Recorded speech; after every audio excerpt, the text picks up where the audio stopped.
Shortly after my marriage I had bought a connection in the Paddington district. Old Mr. Farquhar, from whom I purchased it, had at one time an excellent general practice, but his age, and an affliction of the nature of St. Vitus's dance from which he suffered, had very much thinned it. The public not unnaturally goes on the principle that he who would heal others must himself be whole, and looks askance at the curative powers of the man whose own case is beyond the reach of his drugs. Thus as my predecessor weakened his practice declined, until when I purchased it from him it had sunk from 1,200 to little more than 300 a year. I had confidence, however, in my own youth and energy, and was convinced that in a very few years the concern would be as flourishing as ever.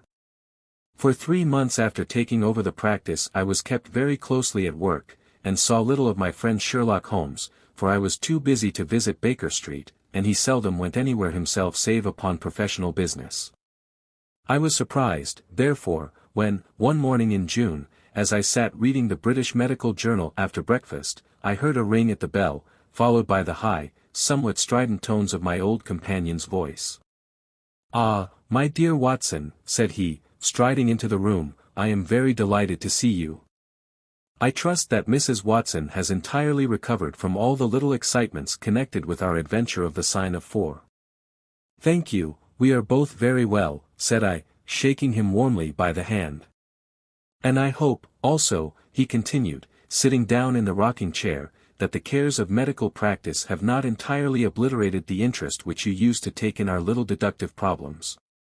"On the contrary," I answered, "it was only last night that I was looking over my old notes, and classifying some of our past results." "I trust that you don't consider your collection closed." "Not at all. I should wish nothing better than to have some more of such experiences." "Today, for example?" "Yes, today, if you like." "And as far off as Birmingham?" "Certainly, if you wish it." "And the practice?"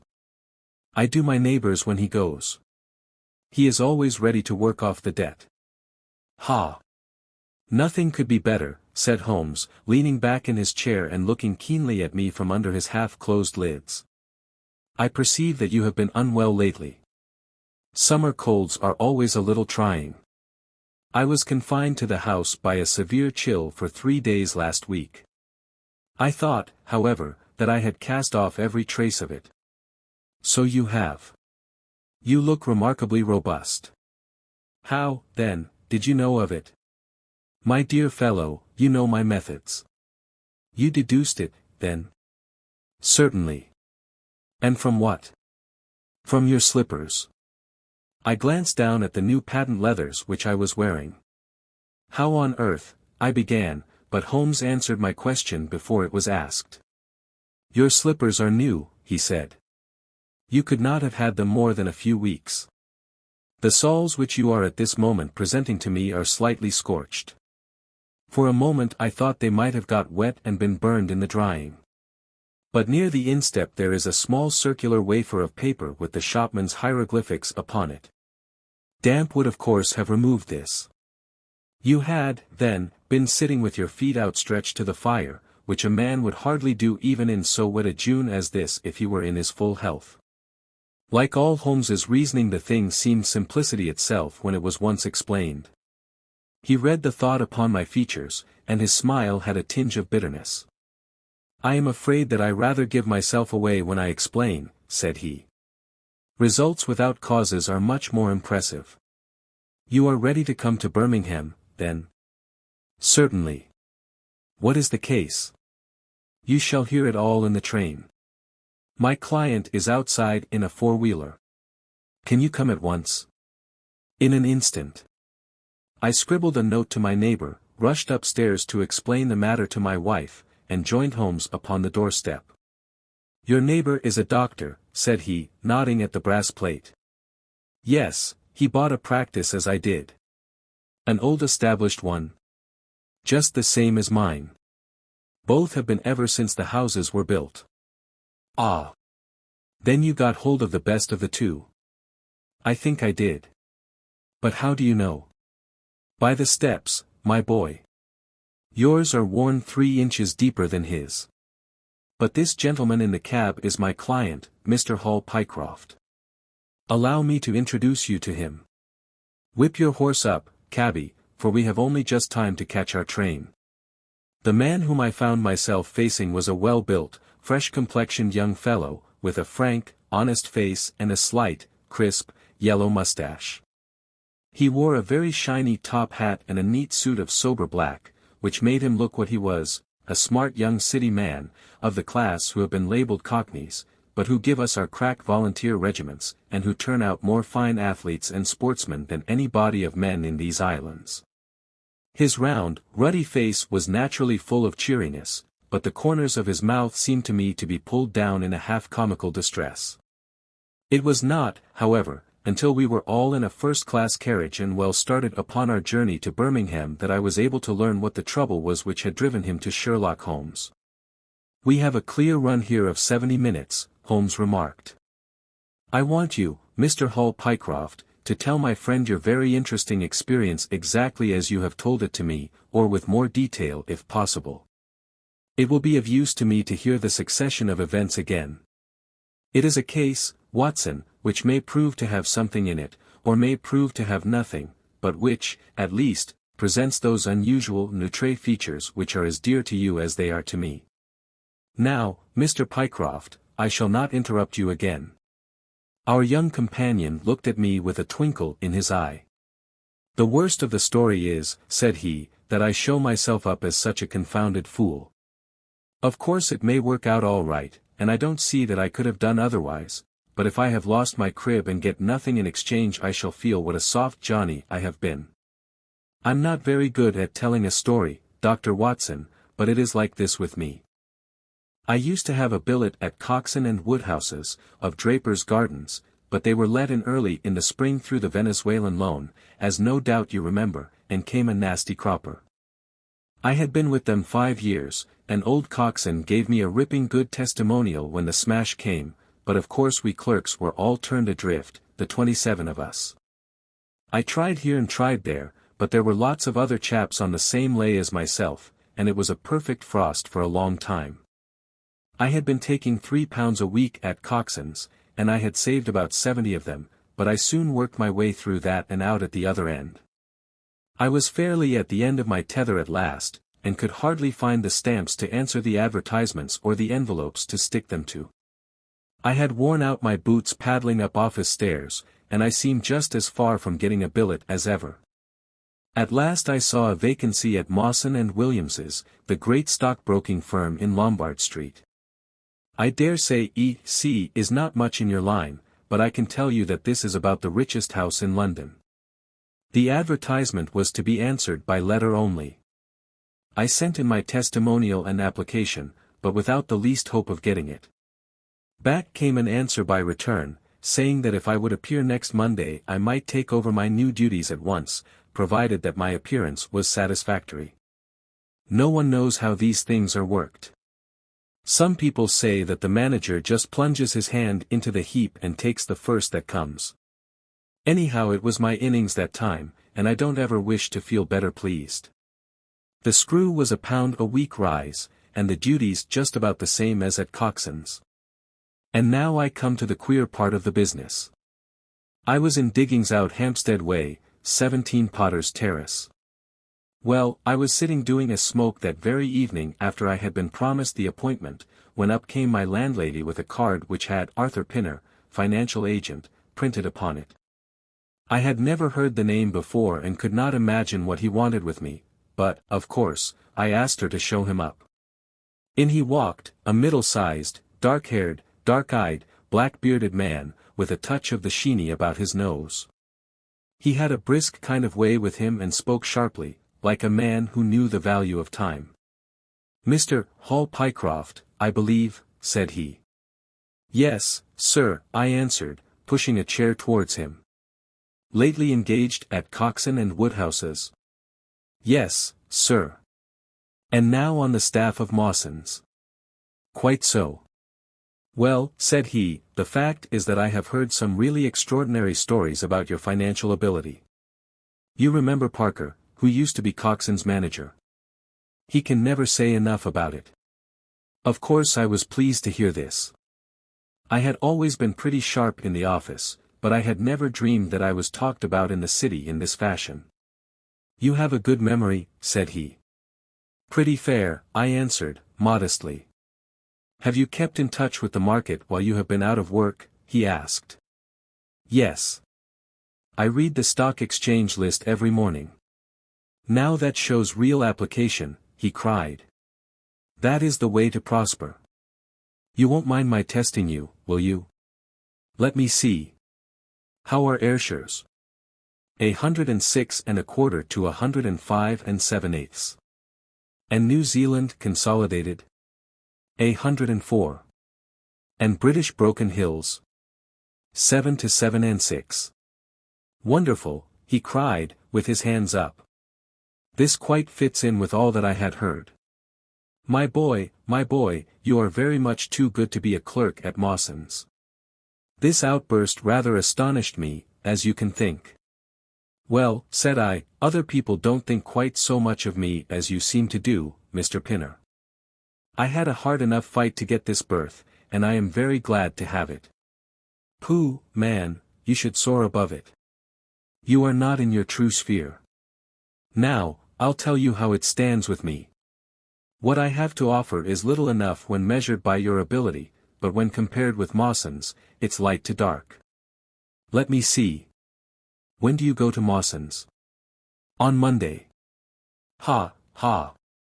I think I would risk a little sporting flutter that you don't go there at all." "Not go to Mawson's?" "No, sir. By that day you will be the business manager of the Franco-Midland Hardware Company, Limited, with 134 branches in the towns and villages of France, not counting one in Brussels and one in San Remo." This took my breath away. "I never heard of it," said I. "Very likely not. It has been kept very quiet, for the capital was all privately subscribed, and it's too good a thing to let the public into. My brother, Harry Pinner, is promoter, and joins the board after allotment as managing director. He knew I was in the swim down here, and asked me to pick up a good man cheap. A young, pushing man with plenty of snap about him. Parker spoke of you, and that brought me here tonight. We can only offer you a beggarly 500 to start with." 500 a year. I shouted. "Only that at the beginning, but you are to have an overriding commission of 1% on all business done by your agents, and you may take my word for it that this will come to more than your salary." "But I know nothing about hardware." "Tut, my boy, you know about figures." My head buzzed, and I could hardly sit still in my chair. But suddenly a little chill of doubt came upon me. "I must be frank with you," said I. "Mawson only gives me 200, but Mawson is safe. Now, really, I know so little about your company that—" "Ah, smart, smart," he cried, in a kind of ecstasy of delight. "You are the very man for us. You are not to be talked over, and quite right, too. Now, here's a note for £100, and if you think that we can do business you may just slip it into your pocket as an advance upon your salary." "That is very handsome," said I. "When should I take over my new duties?" "Be in Birmingham tomorrow at 1, said he. "I have a note in my pocket here which you will take to my brother. You will find him at 126B, Corporation Street, where the temporary offices of the company are situated. Of course he must confirm your engagement, but between ourselves it will be all right." "Really, I hardly know how to express my gratitude, Mr. Pinner," said I. "Not at all, my boy. You have only got your deserts. There are one or two small things, mere formalities, which I must arrange with you. You have a bit of paper beside you there. Kindly write upon it, 'I am perfectly willing to act as business manager to the Franco-Midland Hardware Company, Limited, at a minimum salary of L500. I did as he asked, and he put the paper in his pocket. "There is one other detail," said he. "What do you intend to do about Mawson's?" I had forgotten all about Mawson's in my joy. "I'll write and resign," said I. "Precisely what I don't want you to do. I had a row over you with Mawson's manager. I had gone up to ask him about you, and he was very offensive, accused me of coaxing you away from the service of the firm, and that sort of thing. At last I fairly lost my temper. "If you want good men you should pay them a good price," said I. "He would rather have our small price than your big one," said he. "I'll lay you a fiver," said I, "that when he has my offer you'll never so much as hear from him again." "Done," said he. "We picked him out of the gutter, and he won't leave us so easily." Those were his very words. "The impudent scoundrel!" I cried. "I've never so much as seen him in my life. Why should I consider him in any way? I shall certainly not write if you would rather I didn't." "Good. That's a promise," said he, rising from his chair. "Well, I'm delighted to have got so good a man for my brother. Here's your advance of £100, and here is the letter. Make a note of the address, 126B, Corporation Street, and remember that 1 o'clock tomorrow is your appointment. Good night, and may you have all the fortune that you deserve." That's just about all that passed between us, as near as I can remember. You can imagine, Dr. Watson, how pleased I was at such an extraordinary bit of good fortune. I sat up half the night hugging myself over it, and next day I was off to Birmingham in a train that would take me in plenty time for my appointment. I took my things to a hotel in New Street, and then I made my way to the address which had been given me. It was a quarter of an hour before my time, but I thought that would make no difference. 126B was a passage between two large shops, which led to a winding stone stair, from which there were many flats, let as offices to companies or professional men. The names of the occupants were painted at the bottom on the wall, but there was no such name as the Franco-Midland Hardware Company, Limited. I stood for a few minutes with my heart in my boots, wondering whether the whole thing was an elaborate hoax or not, when up came a man and addressed me.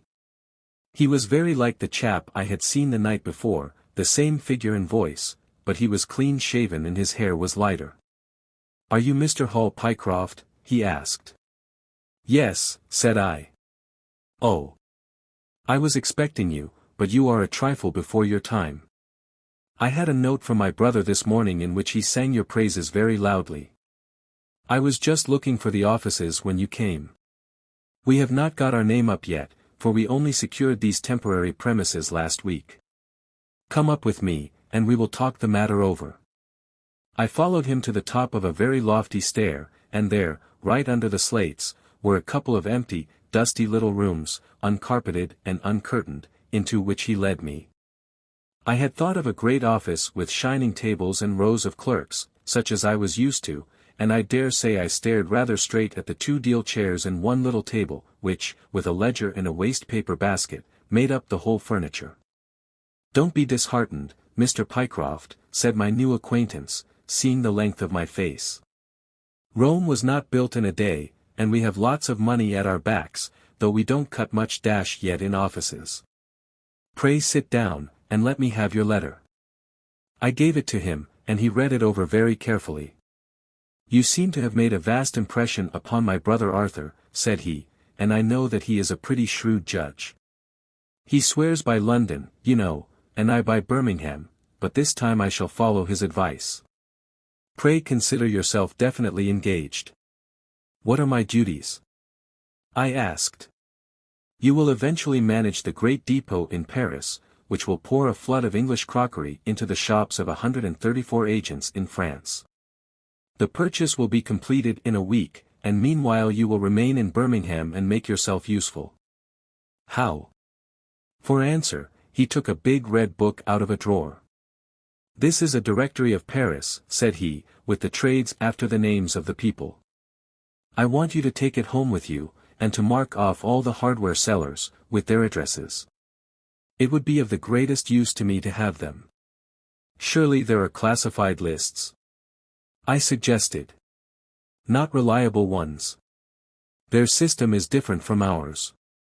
Stick at it, and let me have the lists by Monday, at 12. Good day, Mr. Pycroft. If you continue to show zeal and intelligence you will find the company a good master." I went back to the hotel with the big book under my arm, and with very conflicting feelings in my breast. On the one hand, I was definitely engaged and had £100 in my pocket, on the other, the look of the offices, the absence of name on the wall, and other of the points which would strike a business man had left a bad impression as to the position of my employers. However, come what might, I had my money, so I settled down to my task. All Sunday I was kept hard at work, and yet by Monday I had only got as far as H. I went round to my employer, found him in the same dismantled kind of room, and was told to keep at it until Wednesday, and then come again. On Wednesday it was still unfinished, so I hammered away until Friday, that is, yesterday. Then I brought it round to Mr. Harry Pinner. "Thank you very much," said he, "I fear that I underrated the difficulty of the task. This list will be of very material assistance to me." "It took some time," said I. "And now," said he, "I want you to make a list of the furniture shops, for they all sell crockery." "Very good. And you can come up tomorrow evening, at 7, and let me know how you are getting on. Don't overwork yourself.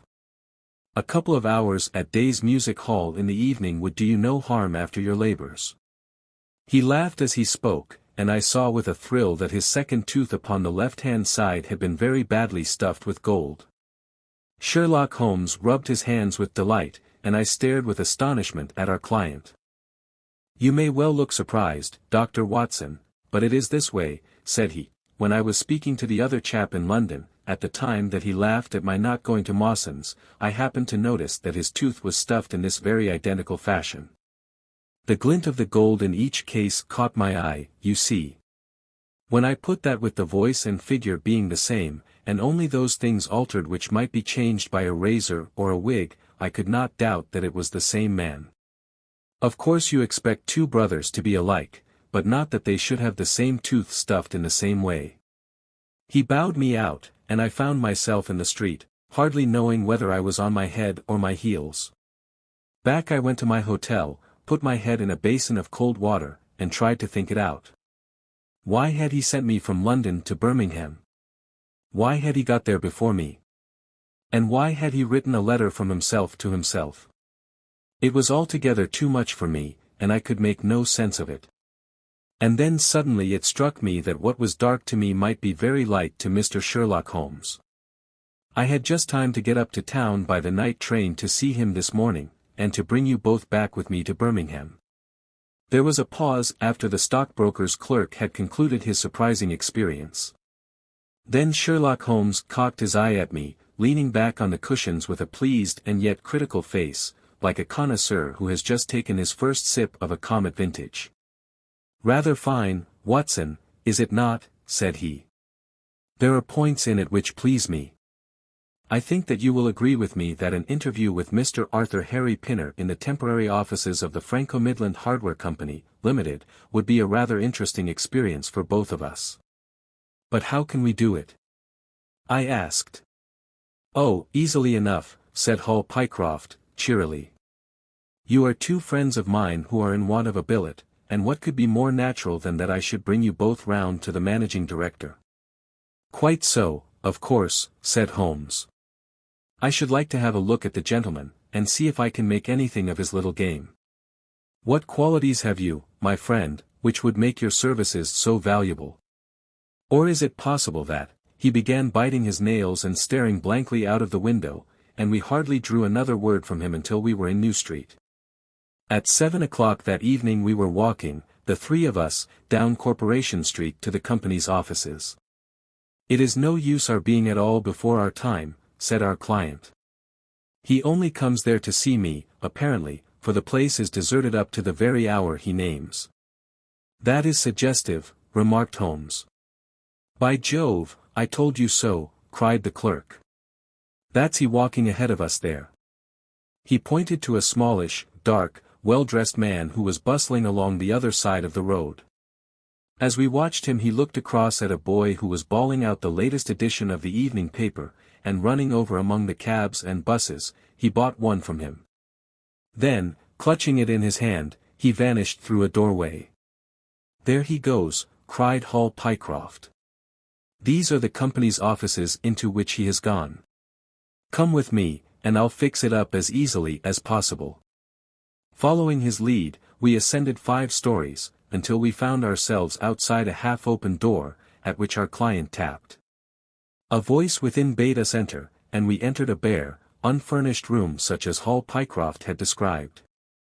At the single table sat the man whom we had seen in the street, with his evening paper spread out in front of him, and as he looked up at us it seemed to me that I had never looked upon a face which bore such marks of grief, and of something beyond grief, of a horror such as comes to few men in a lifetime. His brow glistened with perspiration, his cheeks were of the dull, dead white of a fish's belly, and his eyes were wild and staring. He looked at his clerk as though he failed to recognize him, and I could see by the astonishment depicted upon our conductor's face that this was by no means the usual appearance of his employer. "You look ill, Mr. Pinner," he exclaimed. "Yes, I am not very well," answered the other, making obvious efforts to pull himself together, and licking his dry lips before he spoke. "Who are these gentlemen whom you have brought with you?" "One is Mr. Harris, of Bermondsey, and the other is Mr. Price, of this town," said our clerk, glibly. "They are friends of mine and gentlemen of experience, but they have been out of a place for some little time, and they hope that perhaps you might find an opening for them in the company's employment." "Very possibly. Very possibly," cried Mr. Pinner with a ghastly smile. "Yes, I have no doubt that we shall be able to do something for you. What is your particular line, Mr. Harris?" "I am an accountant," said Holmes. "Ah yes, we shall want something of the sort." "And you, Mr. Price?" "A clerk," said I. "I have every hope that the company may accommodate you. I will let you know about it as soon as we come to any conclusion. And now I beg that you will go. For God's sake leave me to myself." These last words were shot out of him, as though the constraint which he was evidently setting upon himself had suddenly and utterly burst asunder. Holmes and I glanced at each other, and Hall Pycroft took a step towards the table. "You forget, Mr. Pinner, that I am here by appointment to receive some directions from you," said he. "Certainly, Mr. Pycroft, certainly," the other resumed in a calmer tone. "You may wait here a moment, and there is no reason why your friends should not wait with you. I will be entirely at your service in 3 minutes, if I might trespass upon your patience so far." He rose with a very courteous air, and, bowing to us, he passed out through a door at the farther end of the room, which he closed behind him. "What now?" whispered Holmes. "Is he giving us the slip?" "Impossible," answered Pycroft. "Why so?" "That door leads into an inner room." "There is no exit?" "None." "Is it furnished?" "It was empty yesterday." "Then what on earth can he be doing? There is something which I don't understand in this manner. If ever a man was 3 parts mad with terror, that man's name is Pinner. What can have put the shivers on him?" "He suspects that we are detectives," I suggested. "That's it," cried Pycroft. Holmes shook his head. He did not turn pale. "He was pale when we entered the room," said he. "It is just possible that—" His words were interrupted by a sharp rat-tat from the direction of the inner door. "What the deuce is he knocking at his own door for?" cried the clerk. Again and much louder came the rat-tat-tat. We all gazed expectantly at the closed door. Glancing at Holmes, I saw his face turn rigid, and he leaned forward in intense excitement.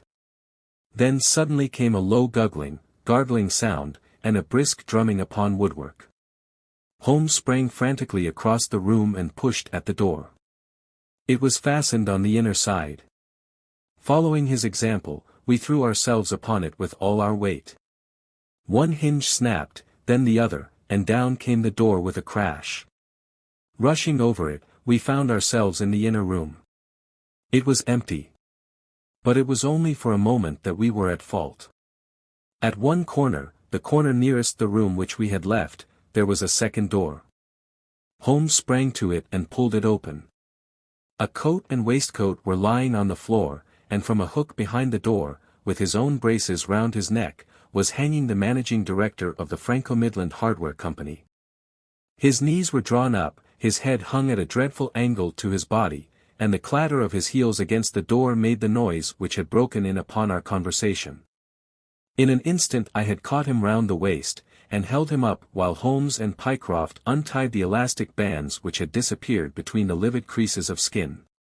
Then we carried him into the other room, where he lay with a clay-colored face, puffing his purple lips in and out with every breath, a dreadful wreck of all that he had been but 5 minutes before. "What do you think of him, Watson?" asked Holmes. I stooped over him and examined him. His pulse was feeble and intermittent, but his breathing grew longer, and there was a little shivering of his eyelids, which showed a thin white slit of ball beneath. "It has been touch and go with him," said I, "but he'll live now. Just open that window, and hand me the water carafe." I undid his collar, poured the cold water over his face, and raised and sank his arms until he drew a long, natural breath. "It's only a question of time now," said I, as I turned away from him. Holmes stood by the table, with his hands deep in his trousers pockets and his chin upon his breast. "I suppose we ought to call the police in now," said he. "And yet I confess that I'd like to give them a complete case when they come." "It's a blessed mystery to me," cried Pycroft, scratching his head. "Whatever they wanted to bring me all the way up here for, and then—" "Pooh! All that is clear enough," said Holmes impatiently. "It is this last sudden move. You understand the rest, then?"